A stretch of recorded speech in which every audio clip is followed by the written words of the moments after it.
Okay, let's be real. How do you actually achieve your goals?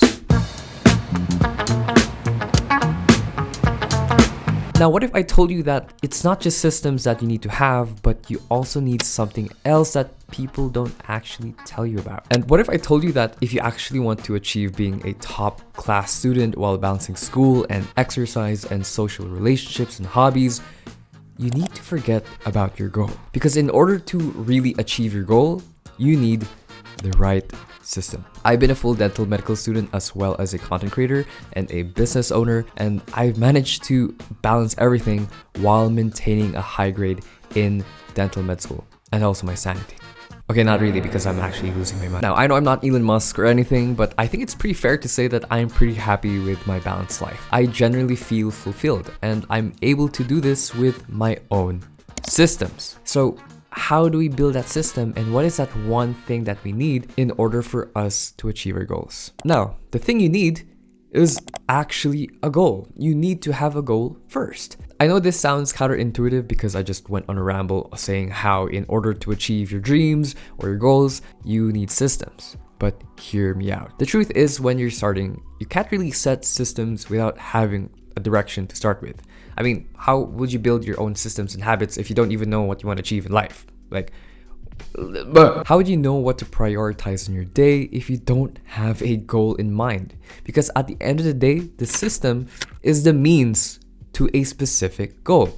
Your system is there to achieve a certain change in your life, which is why I typically start with a goal. Now, the kicker here is to set the right goal instead of a goal that will set you up for failure.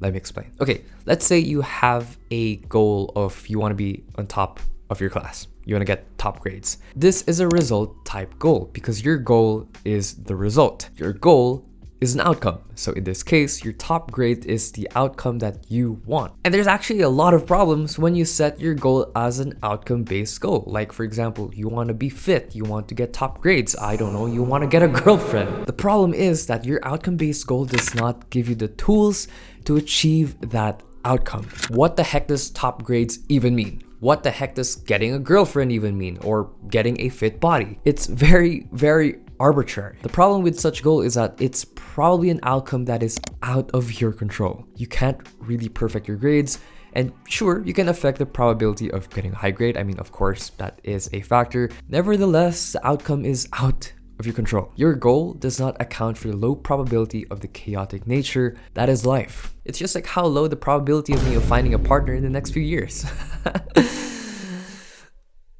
Now, just because your goal doesn't set you up the means for you to get to that goal, it doesn't mean that it's a useless goal in general. I mean, come on, we're humans, and of course, we want things. I want to be rich. I want to be the top 0.001% student. Of course, I want those things. And it's okay to have those things because it provides us direction. But this time, instead of using that goal, we're going to modify it a bit so that it's actually achievable within your goal.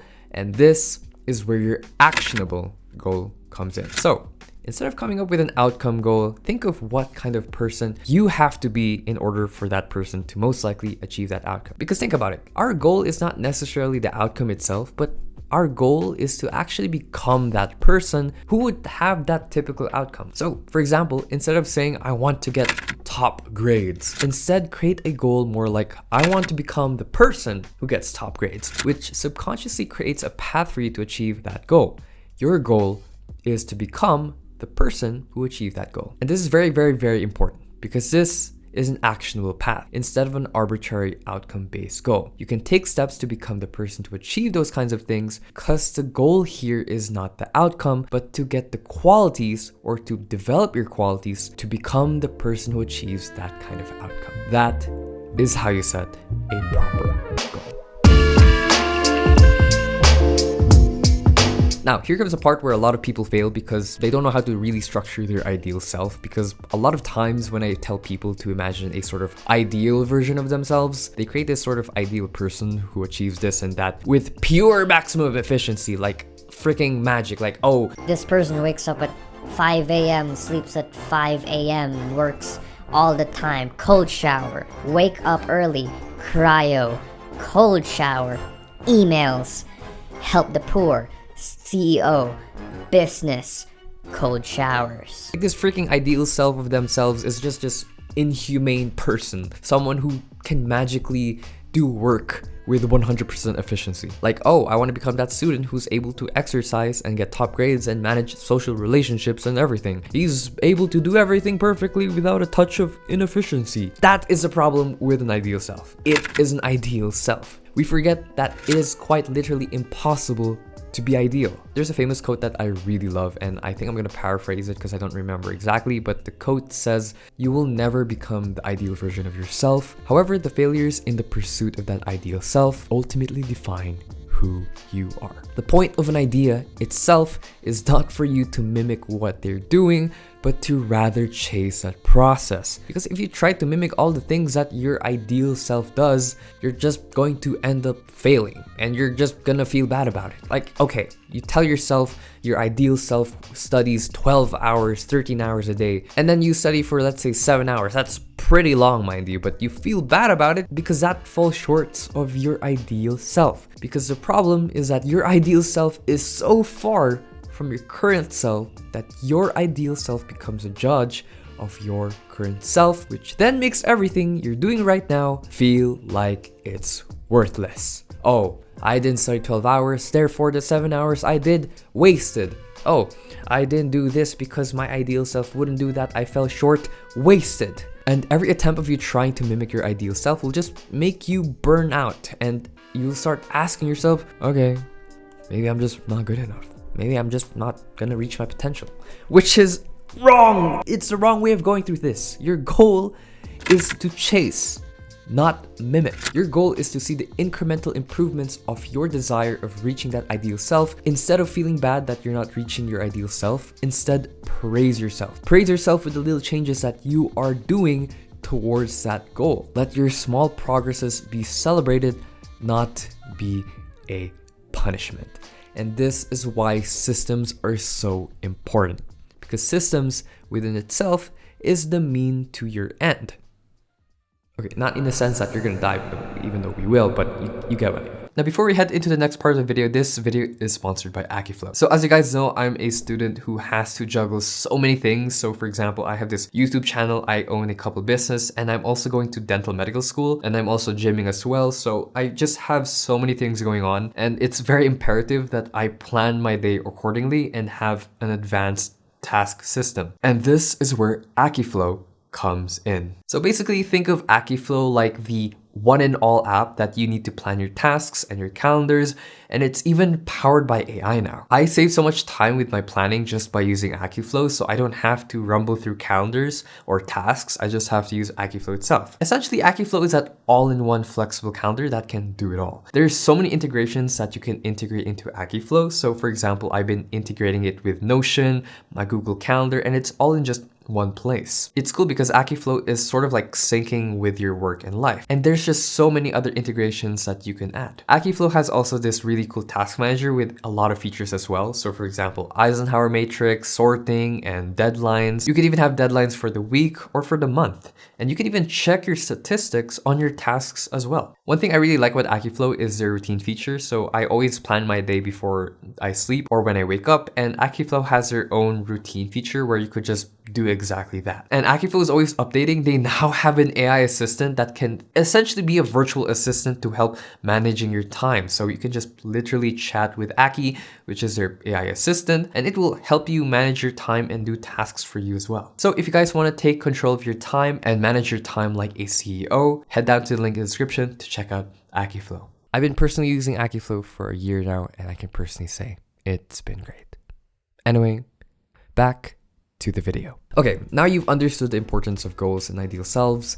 Let's start building the system towards that ideal self of ours. And here we distinguish what a good system is and what an ineffective system is. So what exactly is the difference between a good system and an effective system? Because everyone keeps telling you to create a system, but what exactly is a good system and what makes a system work? Because I'm sure we've all tried setting up our own system for our lives because we watched this one YouTube video like, oh, don't create goals, create systems. And while a few of us succeed, many of us actually fail because when setting up a proper system for our lives, we don't know the characteristics of a proper system. So, what are the core characteristics of a good and bad system? A bad system relies on one major human characteristic, and I think you guys encounter this when trying to build your own system, which is the reliance of willpower. A bad system will force you to do a certain task or habit, and it will literally try and tell you to force yourself to do it. For example, a bad system will tell you to study in the afternoon after school. Now, the problem with that kind of system is that it requires you to muster up the willpower in the afternoon to go study after school, which could be really hard,